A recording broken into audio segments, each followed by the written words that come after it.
Bonjour à tous et merci d'être là pour ce 4e talk sur le Discovery. Cette fois-ci, on a les colis à fleurs, puisqu'on a eu des remarques sur le talk précédent, on n'avait pas mis les colliers. Donc j'ai la joie d'accueillir Audrey d'Evaneos et Laure de Meilleurs Agents. Voilà, donc je vais vous demander de vous présenter. Donc peut-être Audrey, tu peux commencer. Oui, merci Octave. Donc moi je suis groupe PM chez Evaneos depuis 2 ans et demi. Ce qu'on fait chez Evaneos, c'est, pour ceux qui connaissent pas, c'est mettre en relation des voyageurs qui veulent partir à l'autre bout du monde avec des agences de voyage locales à destination qui sont nos partenaires qu'on choisit parce qu'elles vont démontrer une expérience hors du commun, voilà, qu'on choisit pour leur qualité. Et donc on le verra un peu plus tard dans le talk, mais notre activité, elle se divise finalement en 2 pour nous côté produit. Un axe très B2C qui va être de présenter aux futurs voyageurs l'offre qui va lui correspondre, de le mettre en relation avec la bonne agence, celle qui va lui délivrer la meilleure expérience. Et de l'autre côté, forcément, travailler pour les agences locales qui sont nos partenaires, pour leur fournir des outils et pour leur permettre à eux de délivrer le meilleur service. Donc voilà, on va avoir ces 2 axes. Moi, je travaille principalement sur le côté B2B. Et voilà, on aura l'occasion d'en parler un peu plus tard. Super. Et toi, Laure, du coup ? Bonjour. Alors moi, je m'appelle Laure. Je suis Senior Product Manager sur la partie B2B, donc chez Meilleurs Agents depuis 2 ans et demi. Et avant ça, j'ai fait une école de commerce. Voilà, donc quelques mots sur Meilleurs Agents pour ceux qui connaissent pas. Meilleurs Agents, c'est une plateforme de mise en relation entre particuliers, vendeurs et agences immobilières. Donc les particuliers qui viennent sur notre site, ils ont des informations sur les prix de l'immobilier, ils peuvent faire estimer leurs biens et on leur recommande les agences immobilières les plus pertinentes pour leur projet. Et de leur côté, les agences immobilières payent pour un pack visibilité qui leur donne une vitrine digitale sur notre site. Et ils peuvent être également visibles à certains endroits clés du parcours utilisateur du particulier. Et en plus de ça, on leur vend également des outils qui leur permettent d'être plus productifs dans leur métier outil. Voilà. Ok, super.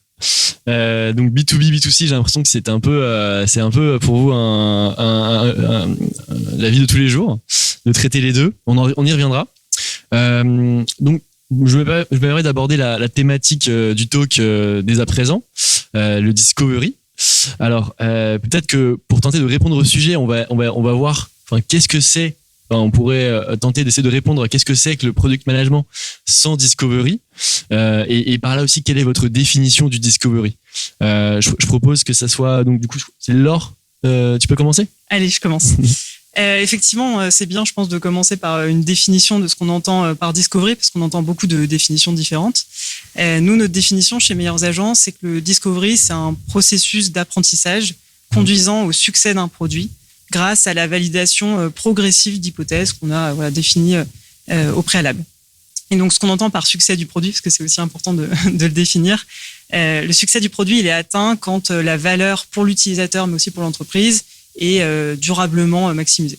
On va dire ça comme ça. Et du coup, donc, avec cette définition, ça permet de comprendre un peu ce que peut être un produit sans Discovery. En fait, un produit sans Discovery, on part un peu à l'inconnu. C'est un peu comme si, là, je vous disais, là, je pars en voiture toute seule à Berlin, j'ai jamais fait le trajet, j'ai pas de carte Michelin, j'ai pas de GPS, j'ai rien. Tout peut arriver sur le trajet et voilà, je peux mettre beaucoup plus de temps que prévu. Je peux avoir une déviation, un manque de panneaux, un manque d'indications. Et finalement, le risque, il est élevé dans ce que je fais. Voilà. Et ce risque élevé, il se traduit par forcément une perte de temps potentielle et donc une perte d'argent. Et je peux peut-être illustrer avec un petit exemple. On a des exemples de produits chez Meilleurs Agents, qui ont plus ou moins bénéficié de phases de Discovery. Et donc on a un produit qu'on a sorti il y a plusieurs années, sur lequel on n'a pas vraiment sorti comme un produit. Il n'y a pas du tout eu de Discovery. Et en fait, le produit s'est très bien vendu. Mais toutes nos études de satisfaction montrent que nos clients ne sont pas contents. Et en fait, on ne sait pas quoi faire là-dessus. Voilà. Et donc, si là, vous me disiez, améliorons un petit peu la satisfaction de ce produit ou essayons de le vendre un peu plus, en fait, on part de zéro. On ne sait absolument rien là-dessus. Donc, forcément, ça va nous prendre du temps pour réfléchir à ce qu'il faut faire. Et inversement, on a un autre produit sur lequel on a bien fait les premières phases de discovery. On a beaucoup d'apprentissage en fait sur ce produit, beaucoup de connaissances. Et du coup, quand on est amené à travailler là-dessus, on a un stock d'apprentissage qui fait que on sait quoi faire pour améliorer la satisfaction ou augmenter le nombre de ventes. Et finalement, on va beaucoup plus vite. Voilà. Super. Audrey, quelques petites anecdotes de ton côté aussi, peut-être? Oui, bah, je vais pas réinventer la définition, je suis relativement d'accord avec toi. Et peut-être en résumant, moi, je le formulerai de la manière suivante, c'est le discovery, c'est ne pas en faire, c'est se dire qu'on a un problème, on vient nous voir avec un problème et on considère qu'on a tout de suite la solution.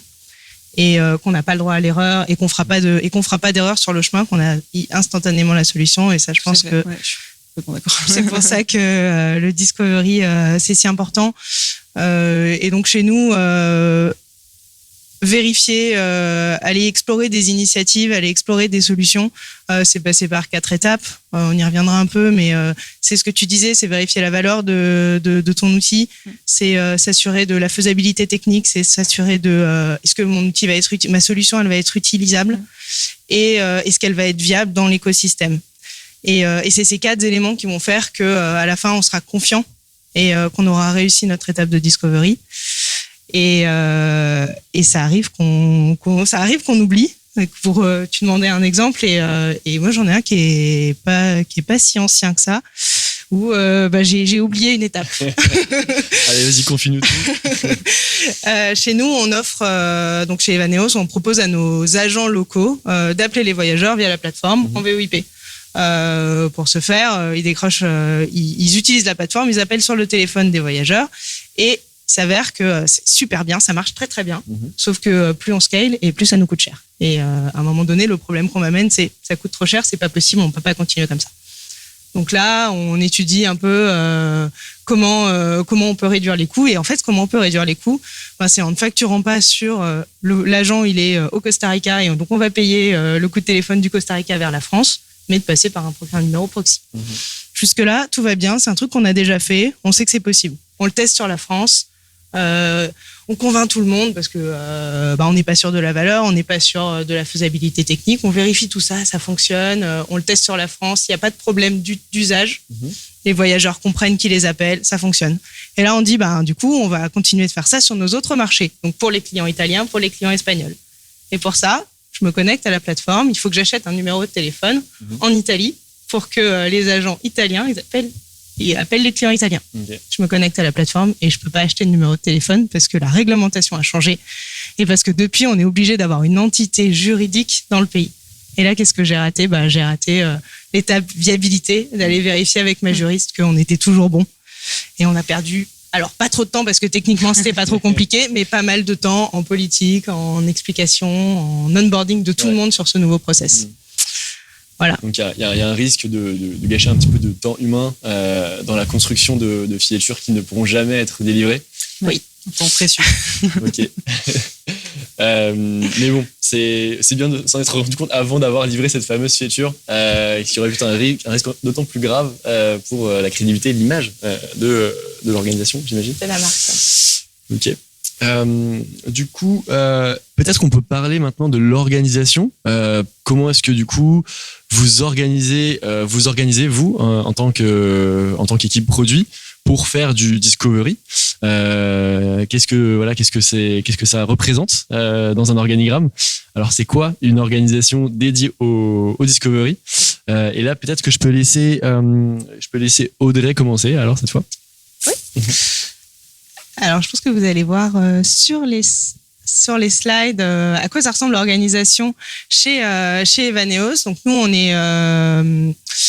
est organisé en impact team. On en a 5. C'est quand même une grosse équipe produit. Alors ça, je vous parle du temps avant la crise, hein, parce que donc maintenant, vous le savez, les équipes sont un peu à l'arrêt avec l'arrêt du tourisme. Mais en janvier et donc avant, voilà comment on bossait. 5 équipes. En moyenne, un product manager, un UX designer par équipe et entre 4 et 7 développeurs. Comment, en fait, la question derrière ça, c'est comment est-ce qu'on fait du discovery avec cette organisation. Et ça a beaucoup évolué en fait dans le temps. parce que l'entreprise est devenue plus mature et les équipes plus matures. Historiquement, moi, quand je suis arrivée, et je pense que c'est le cas de beaucoup de nos équipes et de vos entreprises probablement, on était concentré beaucoup sur du delivery. Le boulot du PM, c'était d'être l'interface avec le reste de l'entreprise, donc de communiquer, d'aller chercher le besoin et aussi en partie d'animer le quotidien de l'équipe, les sprints, voilà. Vous connaissez tout ça. On peut un peu prendre des casquettes de Scrum Master ou de PO. Et en fait, c'est en transférant cette compétence ou cette responsabilité d'ailleurs, parce qu'ils avaient déjà la compétence aux équipes tech. C'est les tech leads maintenant qui animent beaucoup plus le quotidien des équipes. On intègre beaucoup plus des métiers dans nos équipes, ce qui fait que l'intégralité de l'équipe discute avec le reste de l'entreprise.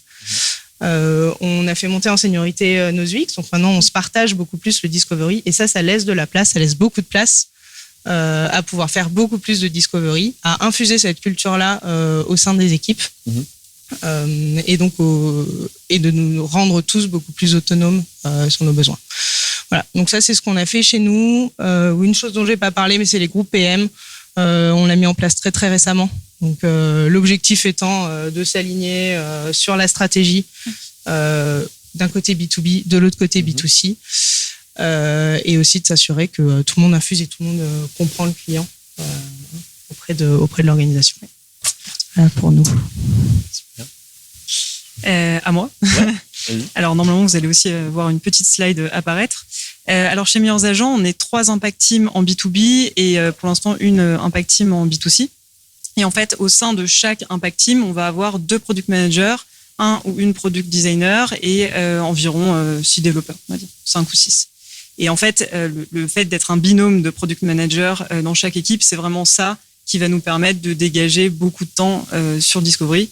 Parce que on est ce binôme en plus du product designer, donc finalement c'est un trinôme, ce qui nous dégage beaucoup de temps et nous permet de faire des choses bien. Donc ça c'est la clé de notre organisation pour le discovery. Et depuis peu en fait on a ajouté à cette organisation des fonctions transverses. Donc on a une product marketing manager depuis quelques mois et depuis une semaine on a une product analyst qui vont nous permettre d'aller encore plus loin en fait sur les phases de discovery.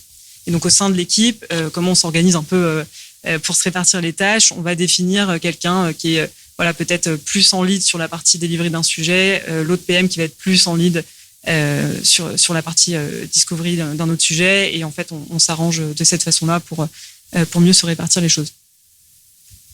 Super. Vous avez des organisations bien étoffées. Et du coup, une question, ce serait de se dire, alors, quand l'équipe se construit et qu'elle s'étoffe avec des spécialistes, des experts sur certaines compétences, est-ce que le product manager fait moins de discovery ou il en fait plus?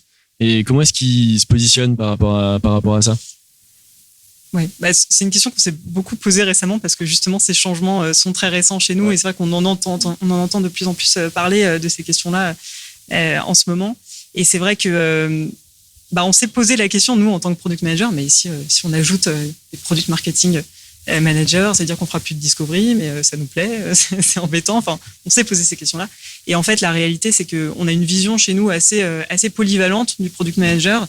Le product manager doit savoir faire des analyses, il doit avoir cette vision marché du product marketing manager. Et finalement, ces fonctions transverses vont nous permettre d'aller plus loin sur ces sujets-là. C'est pas un remplacement, mais c'est plus faire des choses peut-être un peu plus de fond, un peu plus long terme, comme des analyses qu'on n'a pas le temps de faire nous dans nos différents projets, mais qui finalement sont bénéfiques pour tout le monde. Pareil pour le marketing, il y a quand même une partie veille importante que nous on n'a pas forcément le temps de faire, et finalement ça nous permet d'aller plus loin. Ouais. Ouais, je te rejoins là-dessus. Je pense que au contraire, on en fera peut-être encore plus. On deviendra meilleur, on aura plus de matière. Ouais. Il va falloir qu'on passe plus de temps à étudier toute cette matière. Et en fait, ce qu'on dit souvent, c'est que le PM dans une organisation, ça doit être la personne qui connaît le mieux son client. Et ça, c'est un truc qu'on ne doit pas lâcher. Si on en vient à déléguer complètement le craft de la data à notre data analyst, ouais, et les interviews utilisateurs à notre user researcher, on n'est plus au contact du client, on le comprend plus. Et en fait, là, on a un problème. Il y a pas très longtemps, je discutais avec mon fondateur et il me disait, ta position, ta place à toi, c'est d'être la meilleure personne et d'avoir le plus de compétences dans comprendre le fond du besoin de la personne avec laquelle tu discutes. Tu vas mener des entretiens, il va falloir que tu ailles comprendre où est-ce qu'il veut en venir, quel est son problème. Et c'est ça ta compétence, et ça, il faut que tu le gardes. Et donc, oui, il faut qu'on s'entoure parce qu'on apprendra, on ira beaucoup plus loin, mais par contre, il faut qu'on reste très honneur de ce qu'on fait. Ouais. Mais c'est vrai que du coup, dans la problématique de est-ce que c'est un luxe, finalement, c'est pas... Enfin, c'est la continuité logique, je dirais, mais on peut s'en passer quand on est plus petit, on va dire, je pense, de ces fonctions transverses. Ouais. Ok, donc une organisation qui s'étoffe comme ça et qui devient un puissant outil de recherche de la compréhension de l'utilisateur. Merci beaucoup pour vos feedbacks précieux. Au niveau de la méthode maintenant, qu'est-ce qu'il y a comme méthode? Est-ce qu'il y a une méthode miracle? Est-ce que chacun a ses méthodes? Je propose qu'on balaye. Donc là, du coup, je peux peut-être Laure. Est-ce que tu la méthode miracle. Ouais, c'est parti.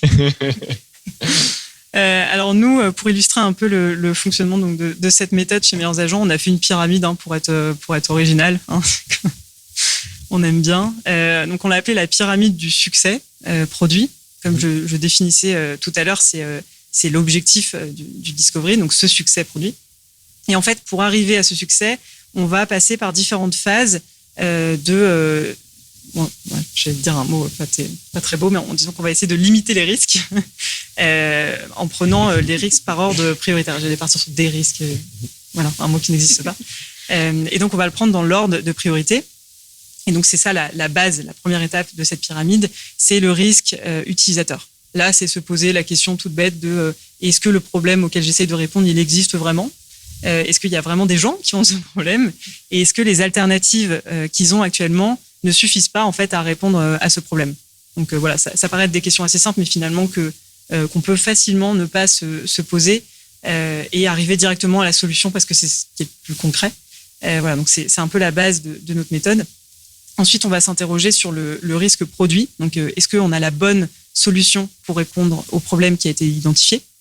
Ensuite, on va s'intéresser à la façon dont on va mettre cette solution entre les mains des utilisateurs, donc comment on va le faire savoir.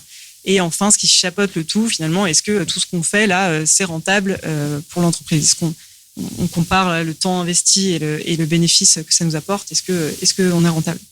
Et du coup, donc, cette méthode, on va pouvoir l'appliquer pour tout ce qu'on fait. Et à chaque problématique, on va devoir se dire quel est le niveau de connaissance que j'ai là-dessus. Donc, si c'est un lancement de nouveaux produits, on va partir de la base, on va faire toutes les étapes. Et si c'est si c'est améliorer un produit sur lequel on a déjà des connaissances, par exemple, on sait qui sont nos clients, quels problèmes ils ont, peut-être qu'on va partir des niveaux supérieurs. Et à partir de là, on va poser des hypothèses, qu'on va essayer d'aller valider avec une toolbox, plein d'outils à disposition, donc à base d'ateliers, d'interviews, de tests en tout genre, qui vont nous permettre donc d'avancer et de valider ces hypothèses. Voilà. C'est très clair. La petite pyramide du risque, super. Ou du dérisque. Audrey, du coup, toi, est-ce que tu as une pyramide ou un cube, quelque chose? Alors moi, j'ai plutôt une boucle. Nous, c'est plutôt une boucle. Non, je pense que ce qu'il faut bien garder en tête, nous, ce qu'on garde en tête quand on fait du discovery, c'est qu'on n'en fait pas juste sur un projet, pour lancer un projet, pour lancer une initiative, mais que le discovery, c'est un truc qu'on fait tout le temps. Ouais. Et en fait, on voit quand on déroule le quotidien d'une équipe produit, on va définir une strat produit. On va définir une strat produit sur laquelle on va devoir poser des objectifs, des key results. Et cela, déjà, pour commencer, et pour avoir le bon objectif, il faut avoir bien compris le problème. Et donc déjà, on commence déjà à parler de discovery à ce moment-là. Ensuite, on va vouloir lancer des initiatives qui sont impulsées soit par ta team, justement, pour suivre les objectifs, soit qui vont être impulsées par un client, par un stakeholder qui a une idée et il y tient vraiment. Et là, c'est le moment de faire du discovery parce que c'est le moment de montrer que c'est une bonne idée ou pas. Ou qu'il va falloir aller creuser plus loin. plus exactement. Et puis après, on va faire du discovery. On a des outils qui tournent depuis longtemps et on sait qu'ils sont améliorables. Parfois, c'est un gros fail ou parfois, l'utilisabilité, elle est plus complexe que ce qu'on avait pu identifier. On a fait des erreurs par le passé et là, il va falloir rentrer dans ce process. Tout ça pour dire que du coup, le discovery, c'est pas, de mon point de vue, c'est pas quelque chose qu'on fait de manière très ponctuelle, mais c'est quelque chose qu'on fait en flux tendu un peu tout le temps. Et c'est là qu'on rentre dans le process de feedback loop. Pour moi, le truc le plus cher, qui compte le plus pour moi, c'est chérir ma feedback loop et la maintenir. C'est vrai que dans le contexte notamment de B2B, mais également en B2C chez Evaneos, on va avoir beaucoup de feedback. Ouais. On a une relation de très grande proximité avec nos agents locaux. On organise des académies avec eux. On a un petit groupe qu'on appelle le Local Agent Committee, qui sont nos top partenaires qu'on voit régulièrement. On lance des séances d'interview. On va faire du shadowing chez eux. Donc tout plein qui sont ça des outils, mais tout plein de raisons de recueillir du feedback. On va recueillir du feedback par notre customer care. Et tout ça, c'est beaucoup de valeur. C'est de la valeur parce que ça va servir le projet, l'initiative sur laquelle je travaille en ce moment, mais surtout, et c'est toi qu'on parlait il y a pas si longtemps pour discuter, tu disais ça va aussi servir les initiatives que je vais ouvrir un jour, dans un mois, dans 6 mois, et dont j'ai pas encore conscience. Et pour ça, c'est hyper important de les collecter. Donc pour ça, nous, pour faire de la pub, on utilise Product Board. C'est hyper bien. On collecte tout. Et ce qui est important, c'est d'y passer peut-être moi 1 fois par semaine. Je repasse dessus, je trie, je classe. Et comme ça, ça nous amène beaucoup de sérénité sur je sais que ce qu'on m'a dit, ça a de la valeur, je le conserve, on saura l'utiliser en temps voulu. Et donc, on saura l'utiliser soit pour lancer une initiative, soit parce que notre objectif, ce sera, je sais pas moi, de favoriser l'adhésion à un outil. C'est hyper important. Et c'est ça l'objectif. Et du coup, on va aller regarder un peu notre feedback loop, voir les problèmes qui remontent le plus souvent. Et assez rapidement, en fait, on est assez serein sur qu'est-ce qu'on va pouvoir commencer à creuser. Ça vous sert dans votre priorisation d'aller piocher là-dedans Ça peut servir en fonction de l'objectif, ça peut servir dans notre priorisation. Et ça ne veut pas dire que c'est l'étape finale. Ça veut dire qu'on a déjà un petit backlog de feedback. On peut recontacter les clients. Là, c'est un bonus parce que c'est un bonus satisfaction de ton client quand il t'a dit quelque chose, que tu le rappelles pour lui demander des précisions ou parce que tu viens de sortir la feature. Et voilà, je pense que pour nous, ça, c'est vraiment essentiel. Donc, au plus près de l'utilisateur et de son feedback. Merci beaucoup. Alors, il y a encore une petite observation, c'est qu'en fait, donc vous êtes toutes les deux investis dans l'équipe B2B, donc feedback du côté des partenaires, donc agence immobilière pour toi Laure et puis donc partenaire agence de voyage pour toi Audrey. Donc est-ce que vous avez dénoté des différences et quelles sont ces différences? Est-ce que pour vous c'est la logique de spécialisation est la bonne? Est-ce qu'il y a une logique de transversalité au contraire? Peut-être Laure, est-ce que je te laisse commencer sur ce sujet? Allez hop, effectivement, oui, on est plus côté B2B, mais après on est toutes les deux sur des plateformes et je pense que quand on travaille sur des problématiques de plateforme, on ne peut pas oublier le B2C. Ça peut pas marcher. Il y a toujours un équilibre à trouver. Et en fait, je pense pas qu'il y ait de sujet que j'ai traité jusque-là qui était pur B2B et qui à aucun moment ne prenait en compte la partie B2C en fait. Voilà. Donc c'est quand même, ça permet de faire un peu des deux. Et après, sur les différences, finalement, le fond de la méthode, il est le même. Les principes sont les mêmes. On va aller chercher de la même façon les mêmes infos, essayer de valider les hypothèses de la même façon. Mais après, il y a des phases qui vont être un peu différentes. Typiquement, en B2B, on passe beaucoup de temps sur les parties de pricing, de commercialisation, de tout ce qui est formation commerciale. Et en fait, ça, on l'a pas du tout côté B2C. Mais voilà, ça va être d'autres problématiques. Et sur la partie test utilisateur qui nous prend beaucoup de temps, là c'est assez différent et ça a été assez progressif en fait. C'est assez marrant parce qu'on a commencé par la partie B2C.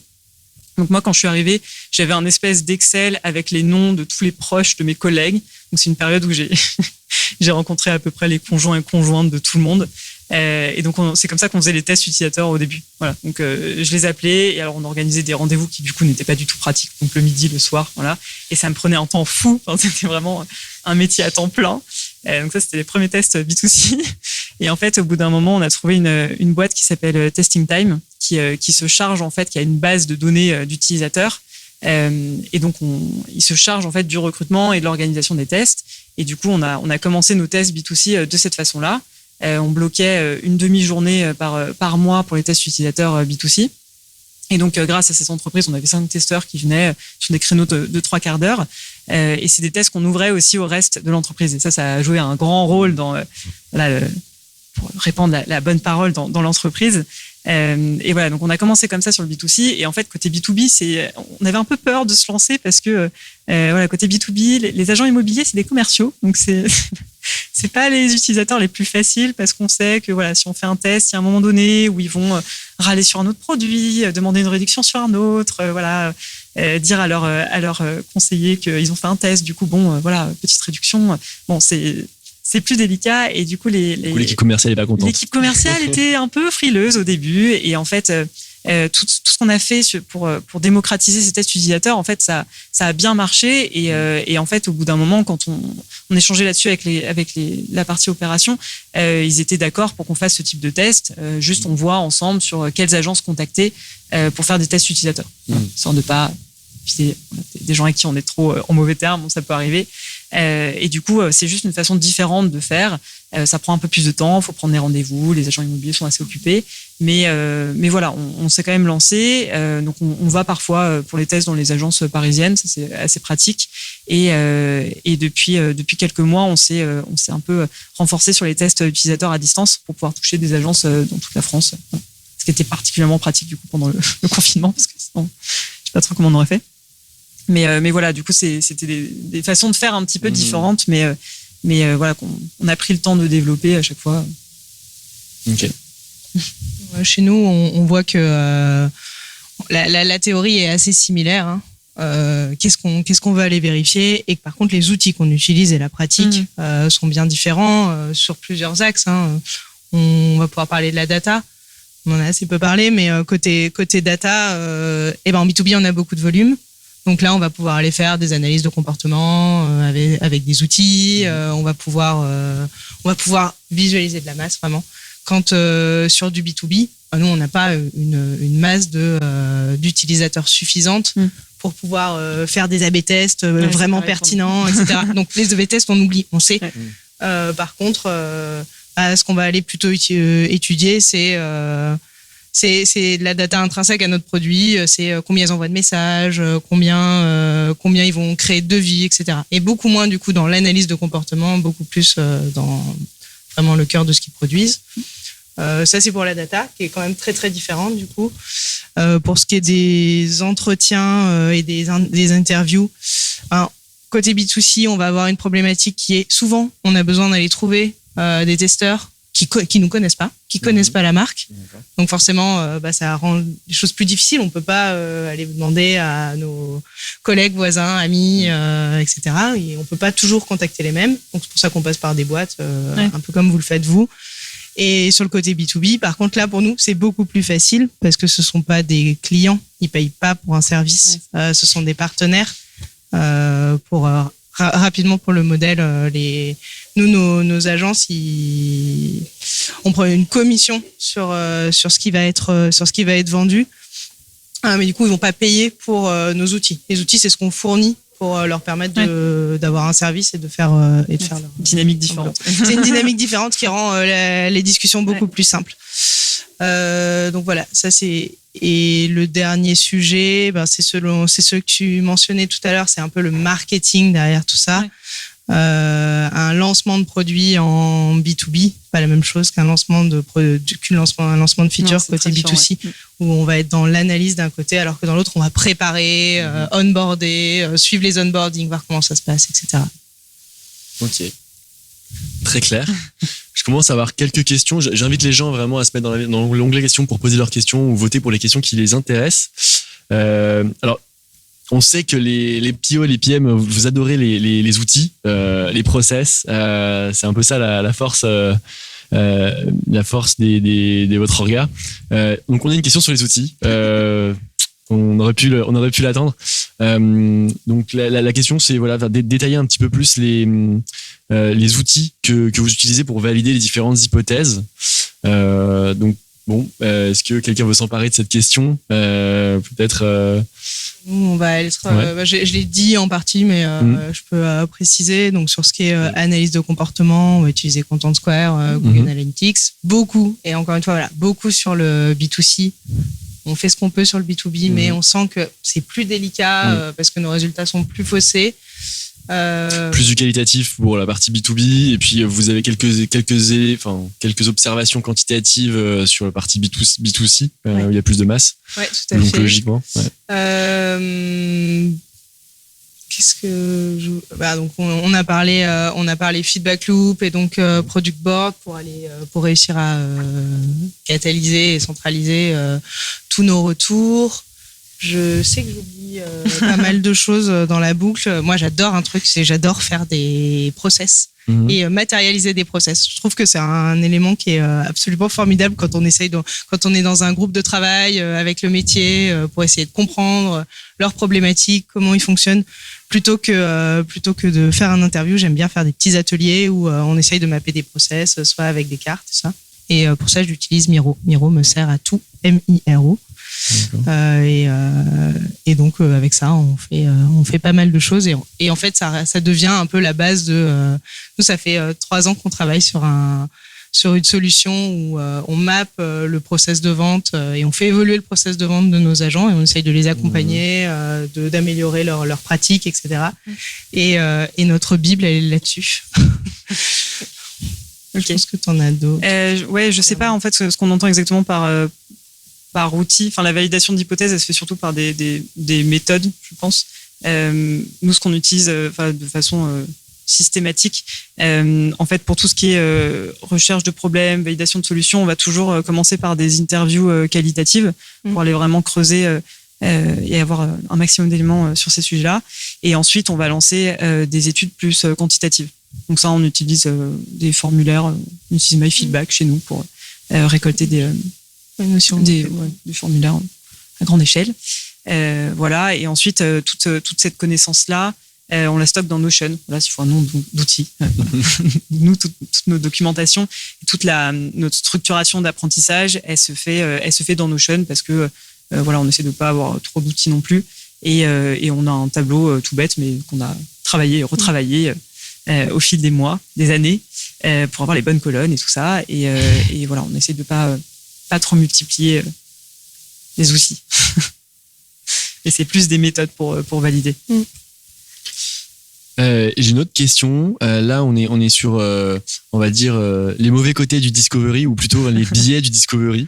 Peut-être que ça peut valoir le coup vous avez annoncé quelques anecdotes où vous n'avez pas fait de discovery, mais est-ce que dans le discovery, parfois, il y a une façon de mal s'aiguiller et voilà, comment est-ce qu'on pourrait l'éviter aussi, j'imagine, ça doit être une question sous-jacente. Franchement, je pense que c'est l'aspect le plus dur de tout ce qui est interview. Enfin, tous les tests utilisateurs, le fait de ne pas être biaisé, pour moi, c'est un travail, mais sur des années, en fait. On peut pas d'un coup ne pas être biaisé. Enfin, c'est extrêmement dur. D'autant quand on aime son métier, quand on est passionné, quand on a forcément des convictions. Et enfin, ouais, il n'y a pas de réponse miracle à ça. C'est, je pense, extrêmement dur. Et en fait, on s'en rend compte en se trompant. Hein, on va pas se. On apprend en marchant. On dit peut-être que là j'ai été un peu biaisé dans ma question. Et moi, je suis assez fataliste là-dessus. Je me dis que vraiment, s'il y a une question qui est biaisée, ça nous retombera toujours dessus. Enfin, forcément. Voilà. Donc, je pense que c'est très difficile d'avoir la réponse miracle d'un coup, mais c'est vraiment l'expérience et justement le fait d'avoir cette humilité de dire là en fait mon interview était peut-être pas très bien parce que j'ai pas identifié ça à ce moment-là et là la réalité me rattrape et fait que en fait je suis passé à côté de ça et ça voilà, donc c'est plus l'expérience quoi. Je sais pas si c'était la réponse miracle à ça, mais... J'ai pas la réponse miracle à ça. Moi, j'allais dire qu'il y a un risque dont on n'a effectivement pas parlé, c'est celui d'aller trop loin. C'est d'en faire trop. C'est d'over-ingénierer notre solution. Et c'est vrai que ça arrive assez vite parce que voilà, tu discutes, tu lances des surveys, t'étudies la data et puis petit à petit en tirant les fils, bien sûr que ton client. Alors, je vais partir de l'exemple auquel je pense, ça sera plus simple à comprendre. Dans l'outil qu'on propose, il y a une messagerie pour que nos clients, nos agents puissent écrire aux voyageurs. En fait, il s'avère que régulièrement, ils écrivent la même chose. Donc, assez vite, on va avoir besoin de mettre en place des templates de messages. Comme ça, hop, ils les réutilisent, ils les personnalisent un petit peu et ils les envoient. En fait, cette template de messages, c'est devenu rapidement une boîte de Pandore. Ah oui, mais ils en ont trop. Alors, donc, il va falloir pouvoir les rechercher, les filtrer, donc les labelliser, les taguer. Et au fil des interviews, puis nos clients sont ils répondent bien à ça. On leur pose des questions et puis ils tirent le fil et puis ils veulent toujours plus et on a l'impression qu'on peut pas sortir la feature. On peut pas répondre aux problèmes sans aller jusqu'au bout. Et finalement, heureusement pour nous, on n'a pas assez de temps. On commence à délivrer et puis ça prend plus de temps que prévu. On n'a pas le temps d'aller jusqu'au bout, donc on fait vraiment le strict minimum. Une librairie, ajouter un template, le sauvegarder, pouvoir le rechercher. Et 6 mois plus tard, même maintenant ça fait 1 an, jamais personne est venu nous voir pour nous dire il manque toutes les choses magiques qu'on avait imaginées à l'époque. Et du coup, mon conseil pour pas over-engineer, c'est toujours de se dire déjà le problème de fond, qu'est-ce que c'est et comment je peux. Enfin, je dis des banalités, mais le problème de fond, comment j'y réponds à minima. Et on verra ensuite, en fait. On verra ensuite si on a vraiment besoin d'itérer et si finalement j'ai pas répondu au problème parce qu'il y avait besoin de choses en plus. Ouais, c'est marrant parce qu'on a des problématiques un peu similaires en fait. Dès qu'il s'agit de personnalisation, j'ai une espèce de lumière rouge qui s'allume dans la tête parce que la personnalisation, ça veut tout et rien dire et c'est vrai que les utilisateurs ont tendance à vouloir beaucoup de choses qui leur sont pas forcément utiles dans la vraie vie. Et ça vaut aussi pour les gens en interne qui voudraient faire plein de choses. Et voilà, faut saluer l'enthousiasme. Mais en fait, concrètement, il faut tester petit à petit et voir jusqu'où on va pour apporter de la valeur, quoi. Parce qu'effectivement, il y a un risque assez fort d'en faire trop. Je suis assez d'accord. Alors, il y a quelques questions sur la cohabitation du delivery, du discovery, notamment, est-ce que c'est possible de mettre en place un continuous discovery en parallèle d'un continuous delivery? Donc, parfois, je sais qu'il y a des teams où les gens s'alternent. Je crois que c'est peut-être le cas chez Meilleurs Agents. Ouais, c'est le cas chez nous. Ouais, on essaye au maximum, voilà, d'être toujours un peu sur du discovery, un peu sur du delivery. Et en plus, là, on vient de lancer une petite nouveauté chez nous, un truc qu'on teste là sur cet été. On va voir comment ça se passe. En fait, on veut tester d'avoir une équipe de recherche avec des personnes qui tournent. Donc là, on a mis notre product marketing manager, un product designer et 2 product managers qui sont par ailleurs dans leurs impact teams, mais qui dédient pendant 1 ou 2 mois 50% de leur temps sur un sujet de recherche. Voilà. Et donc on a un backlog de sujets, des questions un peu larges qu'on se pose et qui nous apporteraient beaucoup. Et voilà, on a besoin de réponses là-dessus pour prioriser, par exemple, les prochaines initiatives de roadmap. Enfin voilà. Et du coup, on teste ça et on va voir si ça marche. On est très excités de ça, en tout cas, parce que ça rentre un peu dans cette idée d'en faire encore plus en continu et pas nécessairement sur des sujets sur lesquels peut-être on a une contrainte de temps ou voilà, mais plus des sujets de fond qui nous permettront d'aller encore plus vite après. C'est finalement le fait que l'organisation grossisse permet à ce que des PM puissent avoir des ressources allouées pour leur discovery, des supports un petit peu pour les aider à faire de la recherche en fait qui va supporter après leur réflexion. Oui, et en plus de ça, c'est vrai que on a de la chance que ce soit accepté en interne. En fait, on est arrivé à un stade où en fait on a réussi un peu à convaincre en interne que c'est bien de faire ça. et du coup, c'est largement accepté, c'est encouragé, tout le monde a hâte. Enfin, voilà. Je pense pas qu'il y a 2 ans on aurait pu faire ça. J'ai l'impression. Il y a ça aussi, quoi. Une belle culture product. Vous avez même le marketing, le fait que vous avez des PMM, c'est montre que voilà, vous avez la possibilité d'être force de proposition au final pour l'organisation sur les sujets du produit. Mais ouais, j'en parlais André hier, mais c'est vrai qu'au fur et à mesure, on a vu des changements et là maintenant, on se retrouve dans des situations où des personnes d'autres équipes vont nous dire non, mais ça, enfin voilà, on va un peu vite. Je pense qu'il faudrait le tester. On pourrait faire des tests utilisateurs. Là, je suis là. C'est le rêve. C'est effectivement. Ça me permet de rebondir sur une autre question qui en fait approche, c'est qui prend part au Discovery. Donc là, tu parlais, donc il y a des personnes qui sont un peu dédiées, donc des experts sur les sujets de recherche utilisateur, etc. Là, il y avait une question, parce qu'il y a des techs parfois qui prennent part au Discovery. Et après, je veux pas déflorer un sujet qui va venir dans 2 jours, le jeudi soir, mais on parle du support et du feedback et le rôle de user research parfois qui est providé par le support. Donc voilà. Donc je sais pas si peut-être Audrey, tu voulais dire un mot là-dessus. Est-ce que les techs font du discovery? Oui. Enfin, en tout cas, on essaye de leur laisser la place pour le faire. Ce qui est certain, c'est que même nous, product manager, UX designer, on va avoir une espèce de tendance à, si on n'y fait pas attention, à plonger dans le delivery plutôt que prendre du recul et garder du temps pour le discovery. Donc, ce qui signifie qu'en fait, nous, côté product, il va falloir qu'on s'accorde des temps récurrents dans la semaine qui vont servir à ça. Tu sais que, je sais pas, une demi-journée par semaine, tu vas faire des interviews, etc. Et l'avantage d'avoir ces temps dédiés, posés dans la semaine, va permettre au reste de l'équipe, quand ils le souhaitent, de venir participer aussi. Et donc nous, c'est un truc qu'on fait. C'est pas systématique, il n'y a pas toujours quelqu'un, c'est pas une obligation. Mais il y a plein de moments où l'équipe tech, une personne de l'équipe tech vient en entretien, profite de ça. On fait assez régulièrement des ateliers en interne avec les experts du métier. Et donc ça, toute l'équipe participe parce que c'est là que se fait la conception, c'est là qu'on matérialise des process et l'équipe tech a encore plus besoin de le comprendre que nous en product finalement, parce que c'est main dans la main qu'on va construire la solution.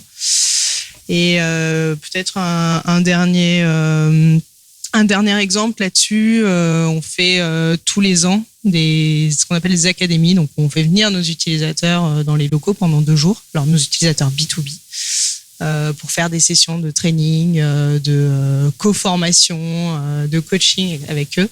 Et en général, on en profite soit pour faire une séance d'onboarding sur un nouveau produit, soit pour faire un workshop avec eux. Et là, l'année dernière, c'était de l'onboarding sur un nouveau produit. En fait, tous les techs sont venus.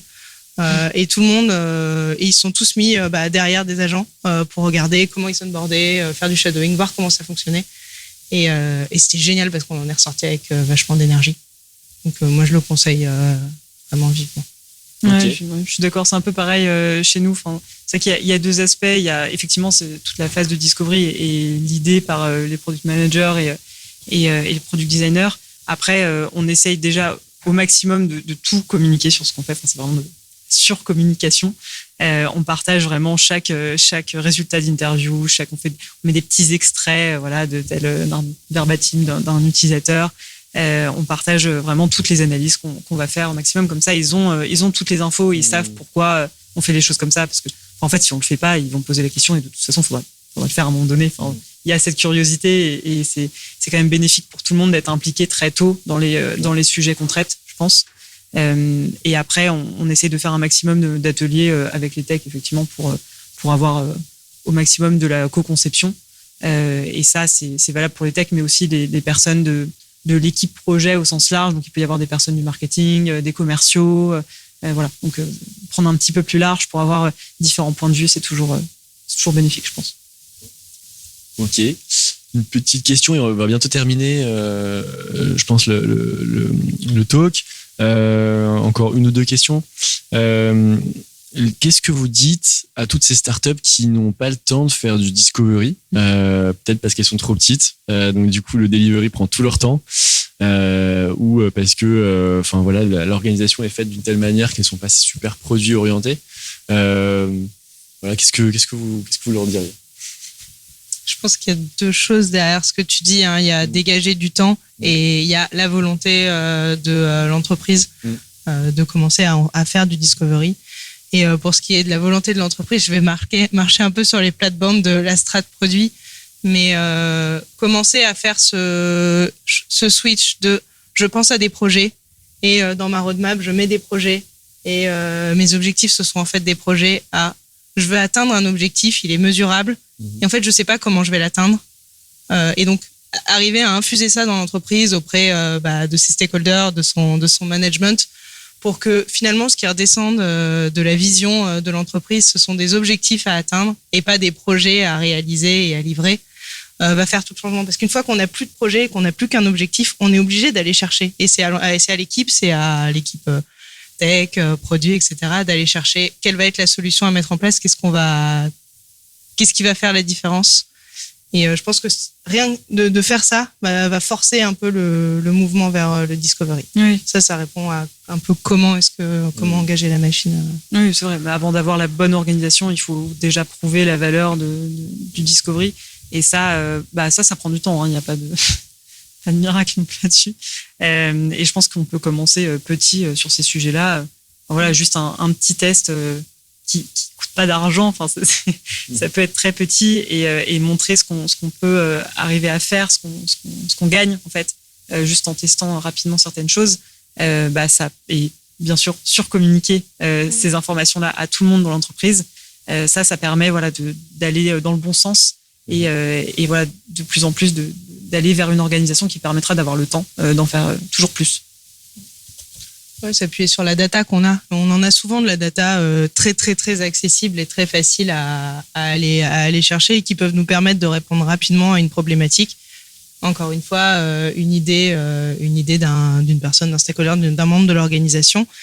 Et pour nous, c'est assez simple d'aller regarder 2-3 éléments de data et puis de pouvoir lui apporter un élément de réponse. Et ça, je pense que c'est ce que tu disais, ça commence à infuser dans l'organisation et à permettre de comprendre l'intérêt d'aller faire du discovery.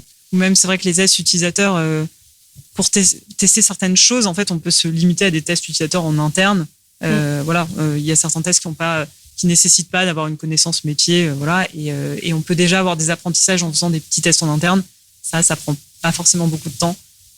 Nous, ça nous arrive des petits tests de 10 minutes avec quelqu'un de la finance qui est un petit peu plus éloigné du produit. Mais en fait, ça peut aussi nous apprendre des choses. Et ça, c'est commencer petit et aller dans la bonne direction. Une dernière question de Stéphane. Quelle serait la personne la plus à même de faire conduire le discovery entre le user researcher et le PM? Audrey, t'as l'impression que tu penses que tu disais que c'est plutôt le PM, mais ou peut-être que le PM pourrait se reposer un peu. Moi, j'aurais dit les deux. Je pense que dans ces cas-là, ça doit être un binôme. Parce que le fond de mon message tout à l'heure, c'était de dire le PM, il doit pas lâcher le discovery. Parce que s'il le lâche, il s'éloigne trop de la compréhension de son utilisateur. Maintenant, bien sûr que le user researcher, c'est l'expert en la matière. Et c'est lui qui va aller plus loin, qui va nous apprendre des choses. Et du coup, ça doit être un binôme. Mais le PM doit pas lâcher. Je crois que c'était ça le fond pour moi. Réponse les deux. Désolée. Je sais que c'est pas bien de faire ça. Super. Eh bien, je pense qu'on va pouvoir terminer là-dessus. Merci beaucoup pour votre implication dans ce talk et vos réponses éclairantes.